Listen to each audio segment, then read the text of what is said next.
Assalamualaikum warahmatullahi wabarakatuh. Saudara-saudara sekalian, hari ini saya menghadiri Rakornas KPI, rapat koordinasi nasional dan juga Hari Penyiaran Nasional ke-91. Ya, ini kita harapkan bahwa rapat koordinasi ini menghasilkan keputusan-keputusan rekomendasi yang akan memberikan manfaat, membuat kualitas penyiaran kita lebih baik lagi.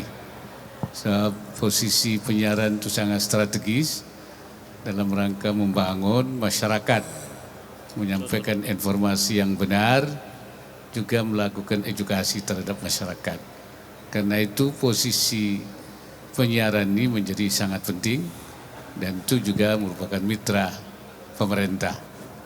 Karena itu pemerintah punya kepentingan yang besar agar KPI bisa berfungsi optimal dan mampu juga mengawasi siaran-siaran yang tidak mengedukasi masyarakat, bahkan membuat siaran-siaran yang tidak benar. Saya kira itu dari saya.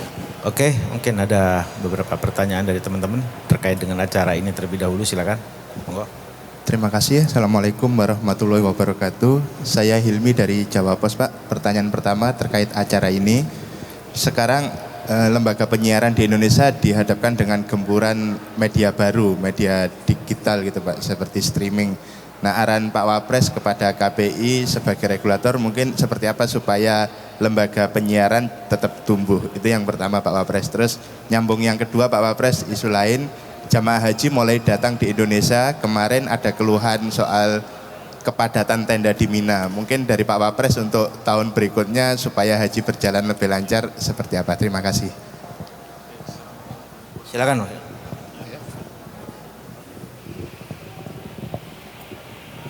Ya, kalau menurut undang-undang yang ada, penyiaran baru itu belum masuk wewenang KPI ya. Nah, kita harapkan nanti di undang-undang yang baru itu berada di kewenangan KPI. Yang saya harapkan penyiaran yang ada itu jangan sampai kalah, gitu loh. Harus sehingga tetap menjadi sumber informasi yang harus menjadi sumber informasi utama ya, penyiaran yang ada itu. Jadi jangan sampai kalah oleh penyiaran yang baru ya. Itu yang saya harapkan. Karena itu KPI saya kira harus membuat penyiaran kita itu lebih diminati oleh masyarakat, lebih menarik. Itu saya kira yang saya harapkan. Tentang di Mina, saya kira memang persoalan Mina itu akan selalu muncul. Ya, karena Mina itu tempatnya sedikit. Ya, sedangkan sempit ya, antara Aqabah dengan Wadi Muhassir, antara dua gunung, kemudian bisa lewat sedikit. Jadi kalau jemaah haji makin banyak, penambahan kuota, itu konsekuensinya memang menjadi sempit. Lebih sempit, lebih. Oleh karena itu, ya keluhan jemaah ini harus menjadi perhatian menurut saya. Artinya ketika kita memperoleh kuota tambahan, itu harus diantisipasi. Ya, ke depan harus diantisipasi, harus disiapkan, jangan tendanya seperti itu padahal jamaahnya bertambah. Tendanya tidak diperluas.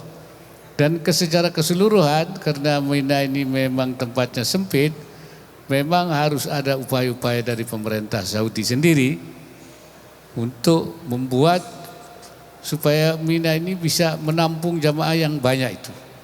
Ya. Apalagi ada faham-faham yang kalau di luar Mina itu bukan mabit lagi, ya, yang mana Mina Jadid. Ini orang mau masuk terus di dalam Mina. Karena itu mungkin dengan membangun, yang saya dengar bahwa akan dibangun gedung-gedung bertingkat sehingga bisa menampung jumlah jamaah yang lebih banyak.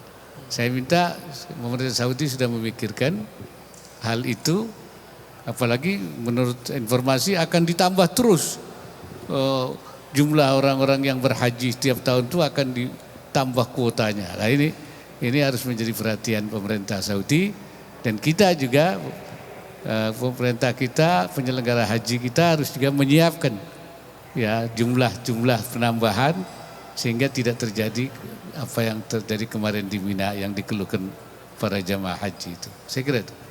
Oke, ada yang lain yang mau tanyakan? Izin Bapak, sebelah kanan Bapak. Oh ya. Iya.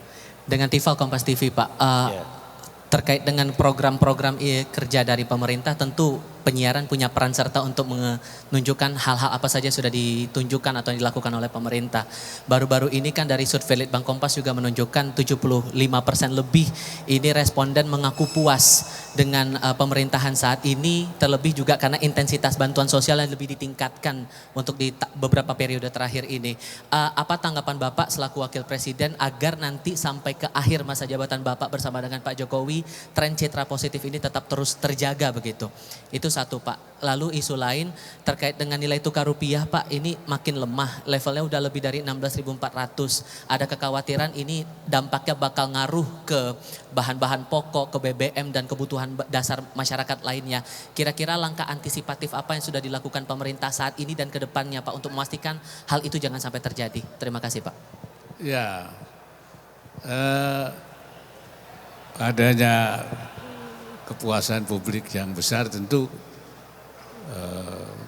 pemerintah, saya dan Pak Jokowi menyampaikan terima kasih ya bahwa masyarakat, rakyat masih memberikan kepercayaan yang besar, kepuasannya sudah yang cukup besar. Dan tentu kami akan terus menjaga agar kepuasan itu selalu bukan makin turun tapi makin tinggi ya, dengan memberikan pelayanan yang optimal ya. Tadi kita sudah rapat juga dalam rangka APBN kita dan untuk mengevaluasi hal-hal, walaupun begitu kita masih cukup baik ya, ekonomi kita cukup baik. Memang ada nilai tukar rupiah ini karena ada pengaruh global, ya pengaruh penguatan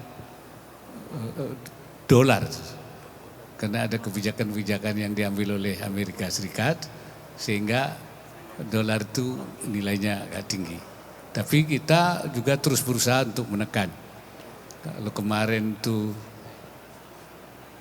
16.470, sekarang hari ini sudah turun ya, artinya tidak tambah naik tapi tidak turun. Intervensi terus dilakukan oleh Bank Indonesia, oleh pemerintah, dan kita berharap bahwa kita akan bisa mengembalikan kepada nilai yang normal yang seharusnya kita harapkan. Itu saya kira langkah-langkah terus dan dapat koordinasi terus dilakukan. Dan memang kita menghadapi situasi global yang tentu tidak hanya dialami oleh Indonesia, tapi semua mata uang di dunia ini, ya bahkan euro pun juga mengalami penurunan. Ya, jadi memang, tapi posisi kita sekarang justru naik, ya dari posisi di 20, kita di atas Malaysia sekarang, ya hanya di bawah Thailand saja, tapi di atas Jepang, di atas Inggris posisi kita sekarang itu. Ini hal yang menggembirakan. Oke Pak, cukup Pak. Oke, terakhir silakan. Oke. Izin Abah, Nadia dari kumparan.com terkait server pusat data nasional yang kemarin sempat diserang. Sekarang sudah ketahuan kalau serangan itu rupanya ransomware yang meminta tebusan, dan tebusannya itu 8 juta dolar. Nah, dari evaluasi pemerintah sendiri ke depan untuk menjaga keamanan data masyarakat ini seperti apa? Karena sepertinya nih masyarakat sudah mulai tidak percaya lagi dengan cara pemerintah untuk menjaga data-data ini. Apalagi kan ada rencana juga dari pemerintah untuk menyatukan data-data masyarakat ke NIK saja. Terima kasih Abah. Ya, yang utamakan kita itu kan mengembalikan apa istilahnya menormalkan keadaan ya. Dan alhamdulillah sekarang sudah normal. Nah, sebabnya apa terjadi penurunan ini itu sedang dilakukan oleh pihak Kominfo dan juga oleh BSSN dan dari pihak keamanan sedang mencari sebabnya. Nah, dan kita berharap bahwa kejadian kemarin ini tidak terulang lagi. Oleh karena itu kita sedang menyiapkan antisipasinya. Ya, memang ini selalu terjadi saja di dunia ini selalu terjadi.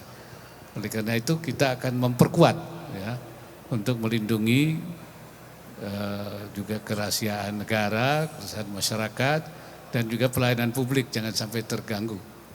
Ya, pemerintah akan terus berusaha.